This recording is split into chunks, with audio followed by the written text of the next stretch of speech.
Hello guys, പുതിയൊരു വീഡിയോയിലേക്ക് സ്വാഗതം. ഇന്ന് നമുക്കൊരു ചമ്മന്തി ഉണ്ടാക്കാം. ഈ ഉരലിലൊക്കെ വെച്ച് ഇടിച്ച് മുമ്പ് ചമ്മന്തി ഉണ്ടാക്കൂലേ, ഇടിച്ചമ്മന്തി എന്ന് പറയും. പക്ഷേ ഞാൻ ഇവിടെ ഉണ്ടാക്കാൻ പോണത് ഉരലിൽ വെച്ച്, എനിക്ക് ഉരലില്ല, അതുകൊണ്ട് മിക്സിയുടെ ജാറിൽ വെച്ച് പൊടിക്കുകയാണ്. അപ്പോൾ അതിന് ആവശ്യമായ സാധനങ്ങൾ എന്തൊക്കെയാണെന്ന് നോക്കാം. അപ്പോൾ അതിന് വേണ്ടുന്ന സാധനങ്ങൾ ഇച്ചിരി പുളി എടുത്തിട്ടുണ്ട്. ഞാനിപ്പോൾ ഒരു തേങ്ങയാണ് എടുത്തിരിക്കുന്നത്. ഇത് തേങ്ങ എന്ന് പറയുമ്പോൾ ഭയങ്കര വലുതുമല്ല, ഒരു ഇടത്തരം, ഒരു പഴുത്തുണങ്ങിയ തേങ്ങയാണ്. അപ്പോൾ അതിനാവശ്യമായ പുളി, 2 കഷ്ണം വെളുത്തുള്ളി അരിഞ്ഞത്, 2 വലിയ കഷ്ണം, പിന്നെ കറിവേപ്പില, പിന്നെ കുറച്ച് ഉള്ളി. പിന്നെ ഒരുപാട് ഉള്ളി ചേർക്കില്ല, നമുക്ക് ഈ കൊടുത്തു വിടാൻ അങ്ങനെയൊക്കെ ആണെന്നുണ്ടെങ്കിൽ അങ്ങനെ ഉള്ളിയൊക്കെ ചേർത്ത് കഴിഞ്ഞാൽ പിന്നെ അത് കുറച്ച് ദിവസം ഇരിക്കില്ല, കനച്ചു പോകും. അപ്പം കുറച്ച് മതി, കുറച്ചേ ചേർക്കാവൂ, ഒരു 3-4 കഷ്ണേ ചേർക്കാവൂ. പിന്നെ ഇച്ചിരി കുരുമുളകുണ്ട്. ഞാനിപ്പോൾ നമ്മളെ ആവശ്യത്തിന് കുറച്ച് മതിയല്ലോ, അതുകൊണ്ടാണ് ഇത്ര കുരുമുളക് എടുത്ത് വെച്ചിരിക്കണം. തേങ്ങ ഞാൻ ഇതിപ്പോൾ കുറച്ച് പിഴിഞ്ഞ് വെച്ചിട്ടുണ്ട്. അപ്പം നമുക്ക് ബാക്കി കൂടെ ഒന്ന് പിഴിഞ്ഞെടുക്കാം. പിഴിയണേൻ്റെ കാര്യം എന്ന് പറഞ്ഞാൽ അത് കുഴഞ്ഞു പോകും. അത് കുഴയാതിരിക്കാൻ വേണ്ടിയിട്ടാണ് നമ്മളിങ്ങനെ പിഴിഞ്ഞെടുക്കണത്. നല്ലതുപോലെ പിഴിഞ്ഞെടുക്കണം. തേങ്ങ ഇട്ട് കൊടുക്കാം. നമ്മൾ പിഴിഞ്ഞ് വെച്ചിരിക്കുന്ന തേങ്ങ ഒന്ന് ഇളക്കി കൊടുക്കാം. എന്നിട്ട് ഇതിലേക്ക് അരിഞ്ഞ് വെച്ചിരിക്കുന്ന ഉള്ളി, പിന്നെ വെളുത്തുള്ളി കഷ്ണങ്ങളാക്കിയത്,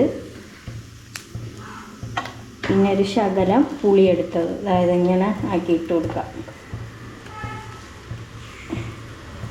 അതിന് ശേഷം നമ്മൾ കുരുമുളക് ഇട്ട് കൊടുക്കാം. കുരുമുളക് ഇട്ടതിന് ശേഷം ഇളക്കി കൊടുക്കാം. തേങ്ങ ഒരുവിധം ബ്രൗൺ കളറായി വന്നിട്ടുണ്ട്. ബ്രൗൺ കളറായി കൊണ്ടിരിക്കുകയാണ്. അപ്പം ഇനി ഇതിലേക്ക് മഞ്ഞൾപ്പൊടി ഒരു ശകലം ചേർത്ത് കൊടുക്കാം, ഒരു ഭംഗിക്ക് വേണ്ടി. മുളക് പൊടി നമ്മളെ എരിവിന് ആവശ്യത്തിന്, നമുക്കിപ്പോൾ എരിവ് വേണോ, ഞാൻ ഇച്ചിരി കുരുമുളകും കൂടെ ഇട്ടിട്ടുണ്ട്. അപ്പോൾ കുരുമുളക് ഇട്ടത് കൊണ്ട് അതനുസരിച്ച് മുളക് പൊടി ചേർത്ത് കൊടുക്കുക ചെയ്യാവൂ. നമുക്കിപ്പോൾ കുരുമുളക് തോനെ ഉണ്ട്, ഒരുപാട് തേങ്ങയ്ക്കൊക്കെ ഇതുപോലെ ചമ്മന്തി ഇടിക്കണം, അങ്ങനെ ഉണ്ടെങ്കിൽ പിന്നെ കുരുമുളക് തോനെ ചേർക്കണമെങ്കിൽ കുറച്ച് മുളക് പൊടി ചേർത്താൽ മതി. കുറച്ച് മല്ലിപ്പൊടി ചേർത്ത് കൊടുക്കാം, കുറച്ച് മതി. ഞാൻ ഇപ്പോൾ 1 സ്പൂണാണ് എടുത്തിരിക്കുന്നത്. പിന്നെ നമുക്ക് കൊടുത്തു വിടാനൊക്കെ, ഗൾഫിലൊക്കെ കൊടുത്തു വിടുന്നവരാണെങ്കിൽ ചമ്മന്തി ഇടിക്കുമ്പോഴേ ഇതുപോലെ തേങ്ങ തിരികി പിഴിഞ്ഞ് പിന്നെ വെള്ളം ചേർക്കാതെ പിഴിഞ്ഞ് മാറ്റണം. എനിക്ക് അബദ്ധം പറ്റിയിട്ടുണ്ട്.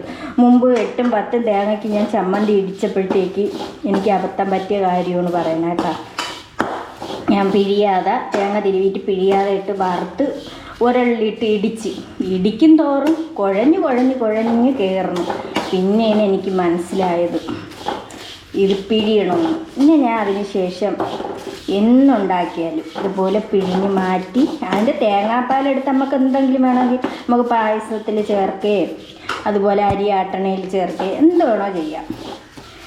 അങ്ങനെ ഇതെല്ലാം പൊടികളെല്ലാം ഇട്ടിട്ടുണ്ട്. കുറച്ചുകൂടെ ഒന്ന് ഇളക്കിയതിന് ശേഷം നമുക്ക് അടുപ്പിൽ നിന്ന് ഇറക്കി വയ്ക്കാം. ഇങ്ങനെ തേങ്ങ വറുത്തതിൻ്റെ ചൂടൊക്കെ ആറിയിട്ടുണ്ട്. അത് ഒരു മിക്സിയുടെ ജാറിലേക്ക് ഇട്ട് ഇത് പൊടിച്ചെടുക്കും. അങ്ങനെ നമ്മുടെ ചമ്മന്തി പൊടിച്ചെടുത്തിട്ടുണ്ട്. പിന്നെ എനിക്ക് അമ്മിയൊന്നും ഇല്ലാത്തതുകൊണ്ടാണ് കേട്ടോ, അമ്മിയില്ല, അങ്ങനെ, അല്ലെങ്കിൽ ഉരലിട്ട് ഇടിച്ചാലും മതിയായിരുന്നു. ഇപ്പം അമ്മിയില്ല, അതുകൊണ്ട് ഞാൻ മിക്സിയിൽ വെച്ചാണ് പൊടിച്ചത്. ഇപ്പം എല്ലാം നല്ലതുപോലെ പൊടിഞ്ഞ് കിട്ടിയിട്ടുണ്ട്. ഉപ്പും എല്ലാം കറക്റ്റാണ്. ഇത് എത്ര ദിവസം വേണമെങ്കിലും ഇരിക്കും. ഇതൊന്ന് ഒന്ന് ശകലം ഇങ്ങനെ നിരത്തി വെച്ച് കൊടുക്കുക. അതിന് ശേഷം ഇത് നേരെ ചൂടാറിയതിന് ശേഷം നമുക്ക് ഒരു ടിന്നിലോട്ടിട്ട് വെച്ചിരുന്നാൽ എത്ര ദിവസം വേണമെങ്കിലും ഇരിക്കും. ചോറ് കഴിക്കുക, വേറെ ഒരു കറി ഇല്ലെങ്കിൽ ഇത് മാത്രം മതി.